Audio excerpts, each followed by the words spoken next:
चलिए आओ। AC current का चैप्टर अपना चल रहा है, इसमें हम लोगों ने कुछ बातें कर रखी हैं, जैसे कि एसी करंट क्या होता है, एवरेज करंट क्या होता है किसी एक साइकिल के लिए, आरएमएस वैल्यू भी हमने देख रखी है। सर्किट जो है हमने देख रखी है, सर्किट थियरी, जिसमें केवल रेजिस्टेंस होता था, केवल इंडक्टेंस होता था, केवल कैपेसिटेंस होता था। फिर हमने दोनों को साथ में लेके देख लिया है, एलसी और सीआर और एलआर, ये तीनों, ये तीन इधर और तीन, 6 सर्किट हमने देख रखी है। उसके बाद पार भी देख रखी है हमने, पार इन एसी सर्किट, मतलब प्रत्यावर्ती परिपथ में, प्रत्यावर्ती परिपथ में शक्ति, ये हमने देखा है। क्या देखा था? शक्ति भी जो है ये भी एक टाइम डिपेंडेंट है और इंस्टेंटेनियस टाइम के लिए होता है, किसी समय के लिए होता है। जैसे P, ये अपना जो पावर होगी ये टाइम पे डिपेंड होगा। क्यों? क्योंकि जो हमारा जो है पावर का वैसे फार्मूला हमने 10th में भी पढ़ रखा है, P इक्वल टू क्या होता है, ये डीसी करंट के लिए VI होता है। लेकिन यहाँ पर जो वोल्टेज है और जो करंट है, ये दोनों वोल्टेज और करंट दोनों क्या है, टाइम डिपेंडेंट है। तो PT क्या होगा, ये ऐसे होता है, और करंट ये भी टाइम पे डिपेंड है, दोनों टाइम पे डिपेंड है। तो दोनों के लिए हमने एक इक्वेशन बनाई है और एवरेज वैल्यू भी फाइंड की है, और वो एवरेज वैल्यू क्या आई है, P average equal to V not I not by 2 into cos phi. इतना हमने निकाला है इसके पहले वाले लेक्चर में, जो कि वो वीडियो लेक्चर अवेलेबल नहीं है, लेकिन जल्द ही वो आपको मिलेगा। ठीक है, यहाँ से देखो, ये कॉस फाई जो था वो क्या था, कॉस फाई जो अपना था ये पावर फैक्टर था, इसे हम क्या बोलते थे, पावर फैक्टर, और शक्ति गुणांक क्या बोलते हैं, शक्ति गुणांक। और इस 2 को हमने डिवाइड किया था √2 इंटू √2, एक √2 को V नॉट के साथ ऐड कर देंगे और एक √2 को I नॉट के साथ। यहाँ से P average equal to V not by √2 into I not by √2 cos phi, यहाँ तक हमने पढ़ा था। और V not by √2 I not by √2, ये वैल्यू है VRMS की, ये वैल्यू है IRMS की। तो P एवरेज जो अपना बनेगा वो क्या बनेगा, VRMS into IRMS into cos phi. अब ये पावर एवरेज हम देखेंगे, यहाँ पे जो अपना है पावर फैक्टर, अगर रजिस्टिव सर्किट है, मतलब कि अपने परिपथ में केवल प्रतिरोध लगा है तो क्या काम करेगा, केवल इंडक्टर लगा है तो क्या काम करेगा, केवल कैपेसिटर लगा है तो क्या काम करेगा। इतना हम लोग जानते हैं, पढ़ चुके हैं। ठीक है, अब देखते हैं। ओके,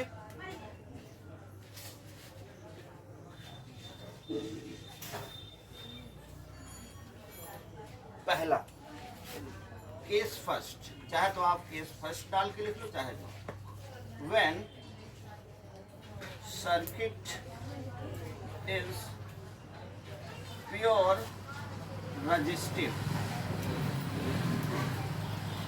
जब परिपथ में,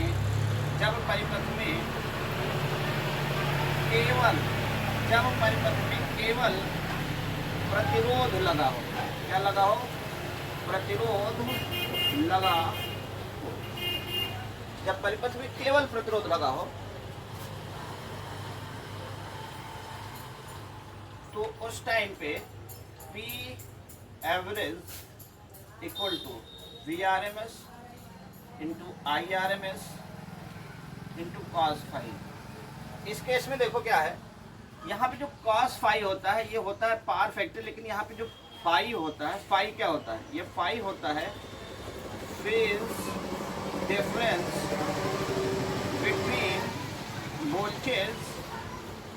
बिटवीन वोल्टेज एंड करंट।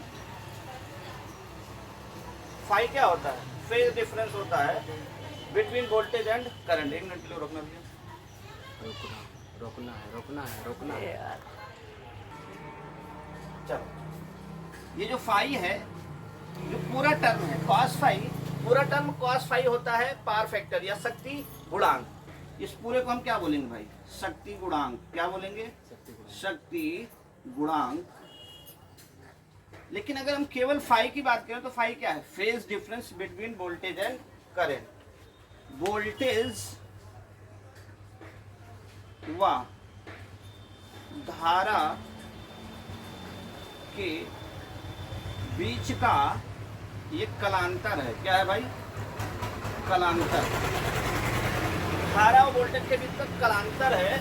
और हमने ये पढ़ा है जब परिपथ में केवल रेजिस्टेंस लगा हो उस टाइम पे फाई क्या होता है? 0 होता है।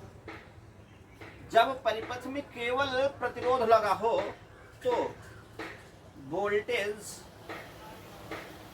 व धारा समान कला में होते हैं। क्या होते हैं? समान कला में होते हैं। समान कला में होते हैं। इसका मतलब फाई क्या होगा?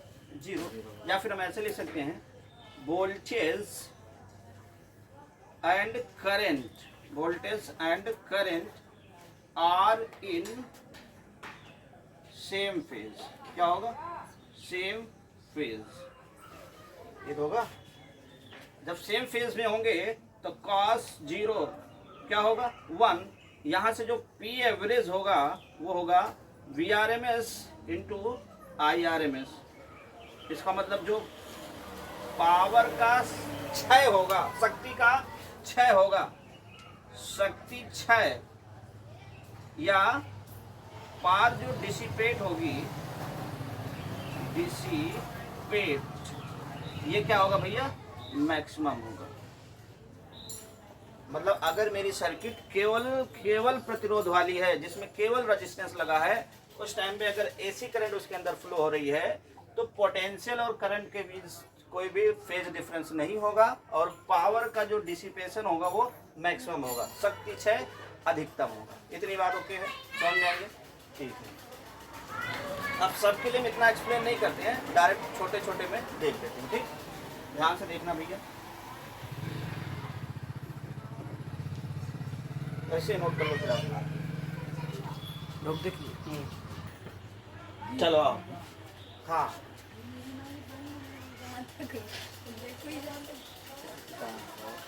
Pure resistive, pure inductive, pure capacitive, LR and CR।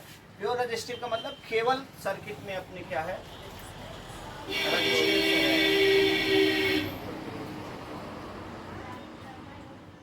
और इस केस में जो है अपना फाई क्या होता था? 0। फाई 0 होगा तो जो P एवरेज होगा वो क्या होगा? अगर फाई 0 तो cos 0 कितना होगा? 1। और जो P एवरेज होगा V0 I0, RMS वैल्यू लिख लो, नॉट होगा, RMS VRMS into cos phi, और इसकी वैल्यू हो जाएगी 0 तो ये 1। जब ये 1 होगा तो ये जो होगा P एवरेज वो क्या होगा? मैक्सिमम होगा। ठीक है। जब सर्किट केवल इंडक्टर होगा,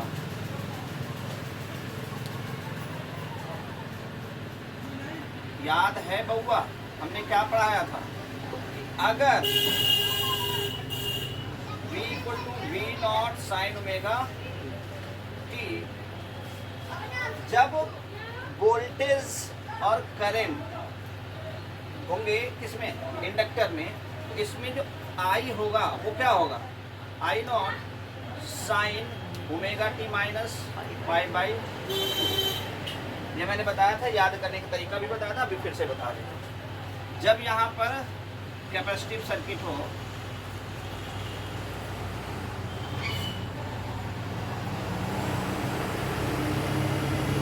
V equal to V0 sine omega t, और यहाँ से जो करंट होगा वो होगा I0 sign omega t plus pi by 2।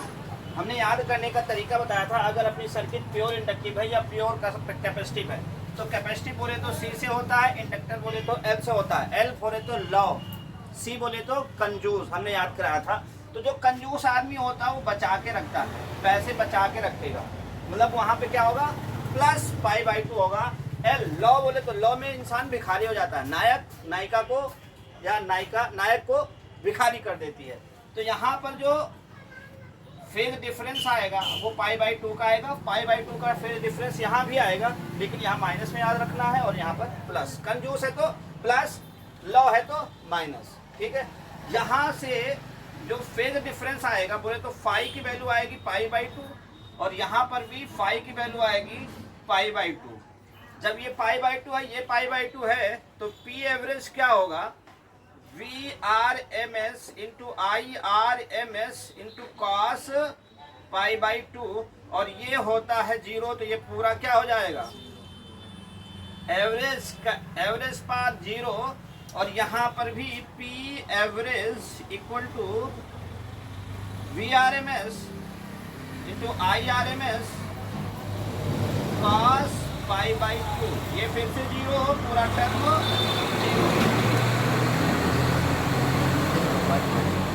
ध्यान से देखना बहुआ, ये सर्किट है इंडक्टिव, ये सर्किट है कैपेसिटिव, मतलब इसमें केवल प्रेरकता जुड़ा है, इसमें केवल धारिता जुड़ा है, करंट दोनों में फ्लो हो रहा है, लेकिन इसमें कोई पार का लॉस नहीं हो रहा। अगर एवरेज वैल्यू देखी जाए, औसत मान अगर देखा जाए, शक्ति का औसत मान यहाँ भी 0 है, शक्ति का औसत मान यहाँ भी 0 है, इस केस में इसमें विद्युत धारा तो प्रवाहित ही हो रही है ना।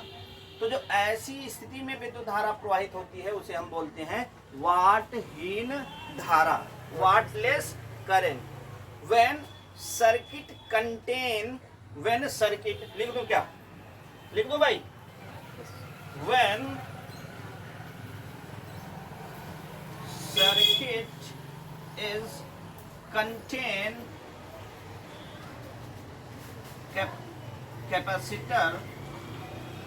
capacitor or inductor,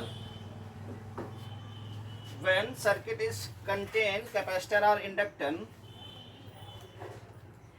there is phase difference, between voltage and current is pi/2. Even current is flow in that circuit,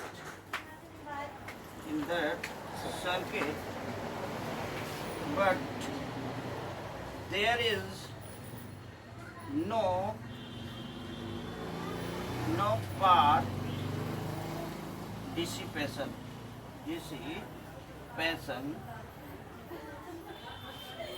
This current known